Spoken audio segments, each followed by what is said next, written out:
Ustaz, bagaimana cara ikhlas yang benar-benar sesuai tuntunan Al-Quran? Ya, kita keluarkan surat Al-Ikhlas.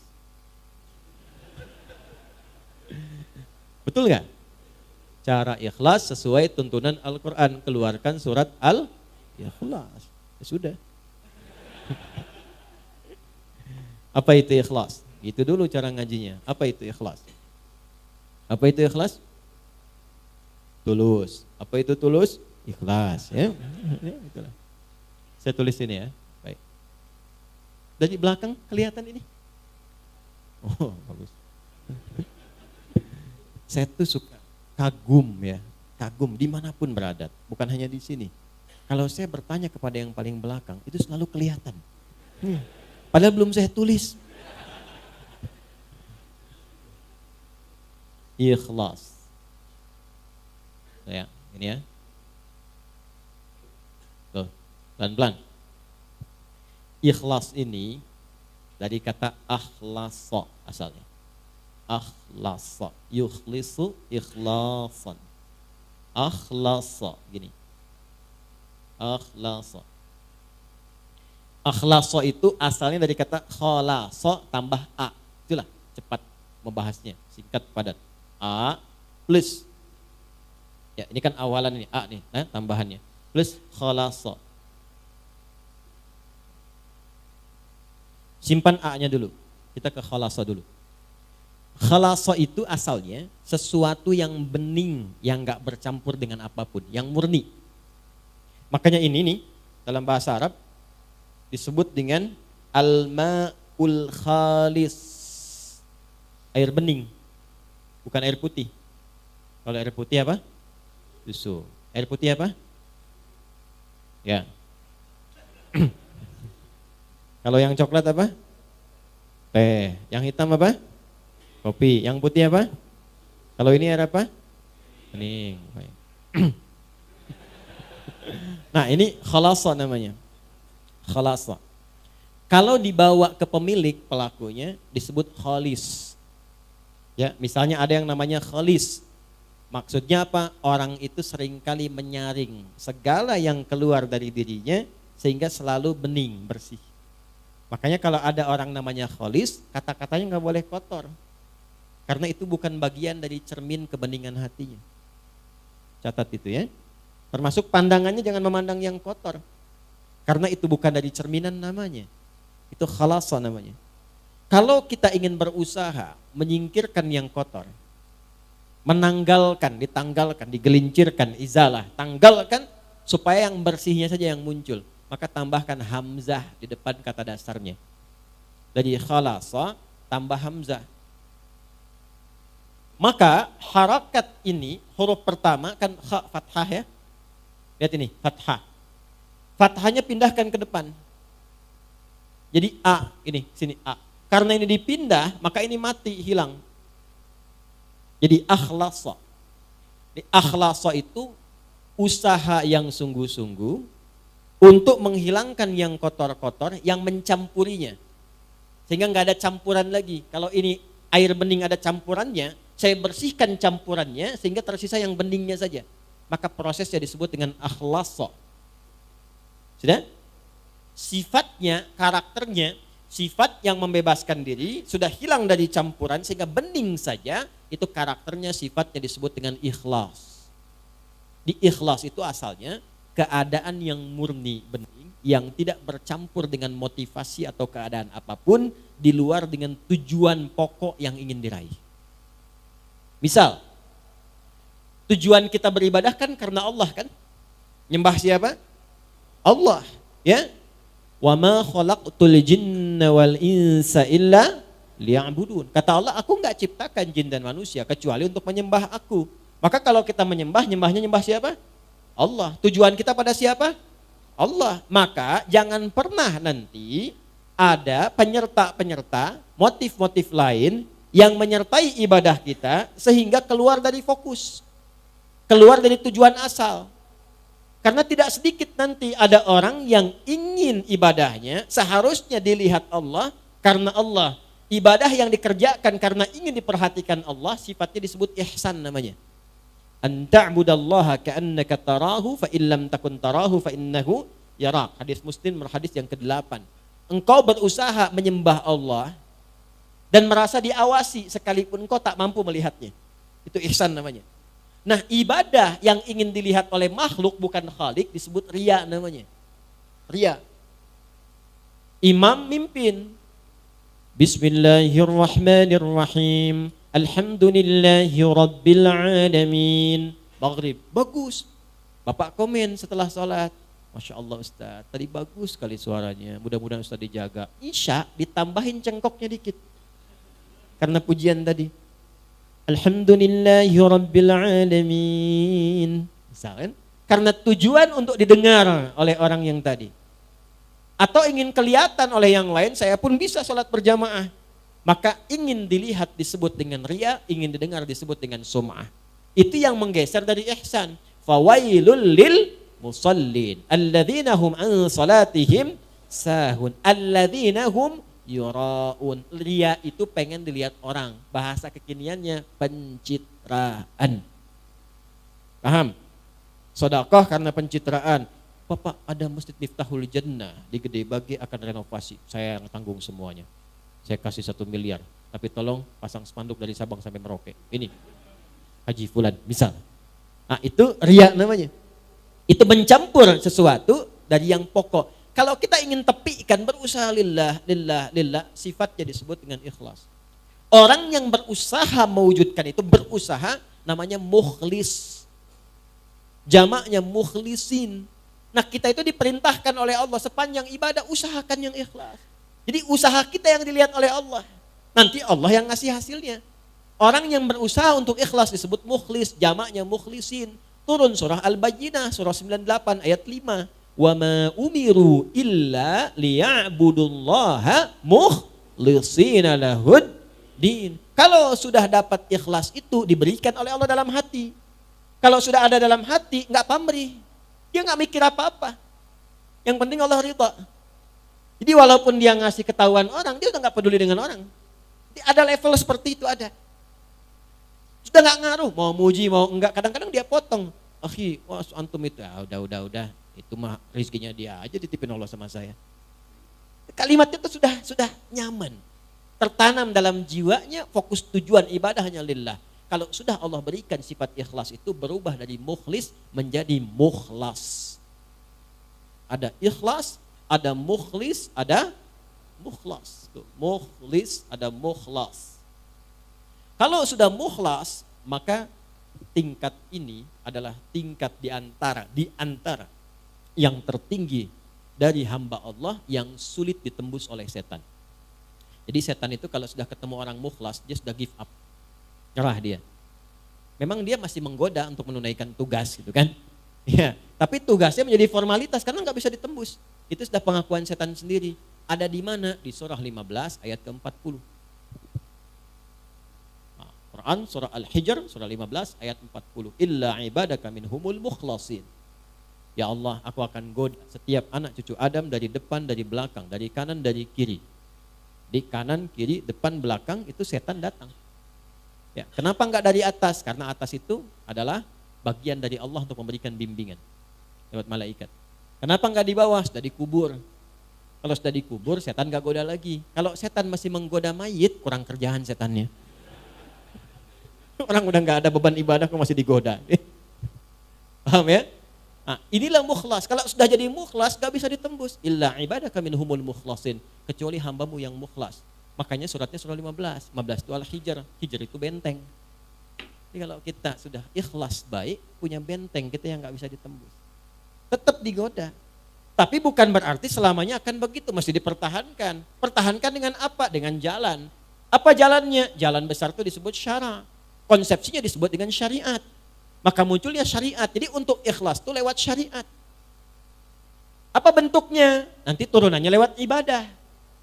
Apa di antara detilnya? Lihat aja, setiap ada kata yang membimbing pada keikhlasan, amalannya itu yang mengantarkan pada ikhlas. Di mana ditemukannya? Gampang. Setiap ada ayat, ada dibuka dengan kalimat iman, maka amalan setelahnya mengantarkan pada ikhlas. Kalimat iman pertama Al-Baqarah ayat 3. Alladzina alladzina yu'minuna bil ghaib wa yuqimunas shalah. Tuh, kalau kita melatih sholat dengan baik, dapat ikhlas. Jangan cukupkan pada yang fardu. Karena yang tidak pengen banyak ikhlas pun 5 waktu juga. Kalau pengen dapat itu menjadi mukhlas, maka latihan, tambah sunnahnya, tahajud bangun. Gak apa-apa, malam pertama itu gak apa-apa, 2 rakaat juga gak ada masalah. Nanti setelah menikmati itu akan tambah 4, witirnya baru 1, sampai nanti 10, witirnya 1, 11. Ada yang makin enak, makin nikmat jadi 2, 3, ada yang 39. Itu masing-masing mendapatkan kenyamanannya. Nanti setelah itu tiba-tiba paginya udah syuruk dia, dapat duha lagi pertengahan, duha akhir, rawatibnya. Kalau udah terbiasa dengan sholat sunnah, itu suasana hatinya akan beda. Makanya amalnya pun akan lain. Itu sholat tuh, itu baru sholat. Tuh, kaget kan? Dan kalau sudah sholatnya bagus itu nanti akan ada pancaran. Di antara pancarannya sudah bisa gemar berbagi tuh. Kalau sholatnya sudah bagus, nggak harus dengan harta, jangan selalu diartikan dengan harta. Berbagi perhatian, berbagi ilmu, berbagi petunjuk pada kebaikan. Makanya setelah sholat, lanjutannya infak. Wa mimma razaqnahum yunfiqun. Infak pun masih latihan juga. Jadi begitu Anda banyak memberi, berbagi, bukan memberi ya, berbagi. Maaf ya, dibagikan. Kenapa dibagikan? Karena Allah titipkan. Jadi yang dibagi itu titipan Allah, bukan punya Anda, bukan punya saya. Mumpung Anda yang dititipi, cepat ditunaikan. Sebelum itu dicabut, dititipkan pada yang lain. Itu cara bacanya. Dari mana taunya bahwa itu bagian orang lain bukan kita? Maka lihat kebutuhan kita itu seperti apa dalam sebulan. Ada anak, ada istri, kan? Atau sebaliknya istri, ada suami, ada anak. Ada siapa lagi?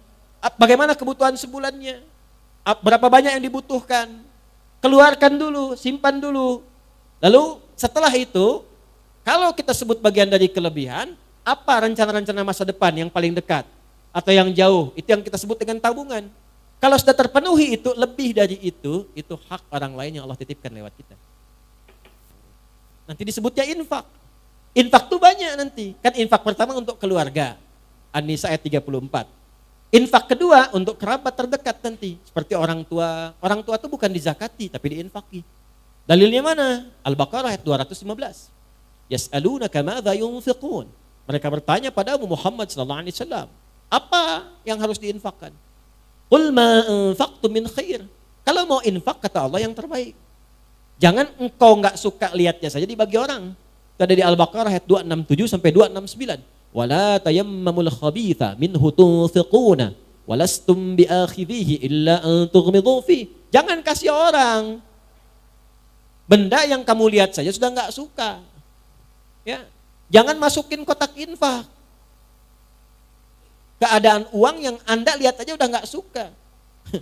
Ini lecek, di bangga jangan diterima, masukin aja kotak infak tuh. Misalnya, nah, jangan seperti itu langsung dapat penolakan dari Allah. Kalau sudah ada yang terbaik, yang bagus, maka kepada siapa diberikan? Lil walidain, orang tua.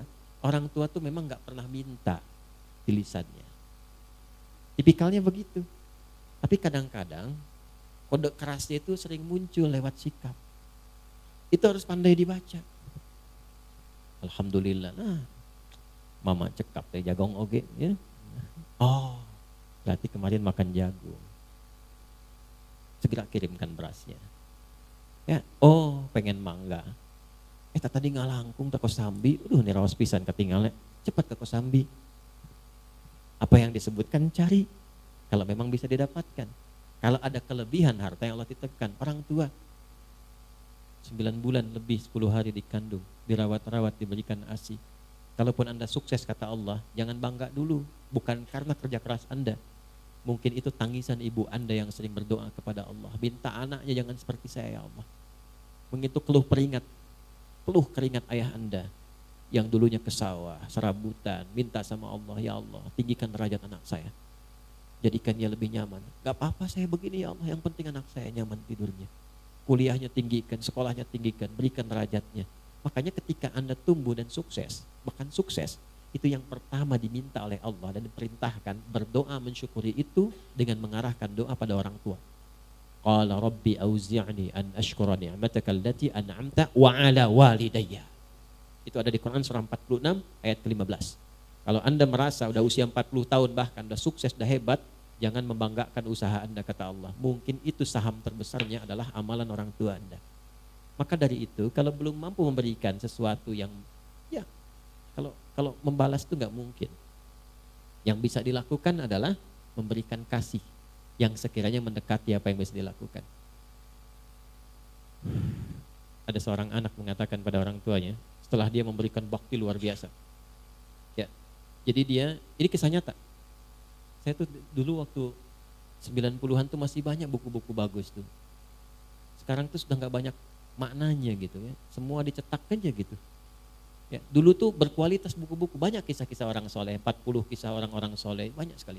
Ada seorang ayah sakit, dirawat oleh anaknya, sampai luar biasa maksimal. Disuapin seperti diperlakukan ayahnya itu, seperti diperlakukan saat ia kecil. Ya, ke toilet, diantarkan, dibersihkan kotorannya, macam-macam lah. Sampai satu kali anaknya komen, "Alhamdulillah ayah, aku telah bisa membalas jasa-jasa ayah, perawatan seperti ayah telah merawat saya waktu kecil." Apa jawab ayahnya? Tidak, nak, belum sampai kamu pada level itu. Kenapa ya? Karena aku merawat kamu dulu supaya kamu hidup. Sedangkan engkau merawat saya sekarang untuk mengantarkan pada kematianku. Ya. Makanya nggak akan bisa, balas orang tua tuh nggak akan bisa. Kalau nggak bisa balas, minimal bahagiakan, jangan sakiti lah. Kalau nggak bisa ngasih, minimal jangan sakiti. Wala taqul lahuma uffin. Kata aja udah nggak boleh, bentak nggak boleh. Udah dikandung merat, nggak pernah dilepas, dikasih ASI, dirawat-rawat, disayang-sayang, dicium, dipeluk, bangun malam, bangun, capek, lelah. Udah dewasa bentak-bentak, ente siapa? Gak malu Anda sama Allah tuh. Di belakang keluh kesah, ada yang tega menggibahkan ibu bapaknya. Ya, ada yang tega memaksa memberikan warisan, ada yang mempolisikan bapak ibunya. Anak kurang luar biasa itu ya. Saya nggak punya kata-kata untuk melukiskan itu tuh. Kita doain supaya dilembutkan hatinya, balik, tobat, baik. Ya, saya nggak pernah mengajarkan untuk berbuat yang kotor. Ya, saya nggak pernah mengajarkan untuk mencela orang. Minimal kita doakan. Kalau ada orang mengaku belajar dengan saya, mencela orang ini itu, saya tidak mengakui itu belajar. Ya, kita itu belajar untuk memperbaiki diri. Sebelum memperbaiki orang lain, perbaiki diri pribadi. Jadi itu gambarannya ya, gambaran keikhlasan itu pancarannya adalah amal soleh. Latihannya lewat apa? Lewat amal-amal yang Allah berikan kepada kita. Di salat, infak, ya, lil walidain. Setelah orang tua siapa? Wal aqrabin, kerabat dekat. Nah, jangan sampai Anda infak jauh-jauh keluar sana, ternyata anak kakak sendiri kurang perhatian. Anak bibi masih harus disantuni. Dilihat. Wal yatama, anak yatim. Wal masakin, orang miskin, wabnis sabil, orang yang kesulitan dalam perjalanan. Nah, perjalanan itu macam-macam. Ada yang di jalan, ada yang tafsirannya beasiswa yang keluar butuh bantuan dan sebagainya. Ya, ada yang SPP-nya belum bayar sehingga jalan sekolahnya terputus. Nah, itu maknawinya banyak sekali, perhatikan itu. Nah, nanti di luar itu ada lagi yang tinggi juga seperti fisabilillah, babnya banyak.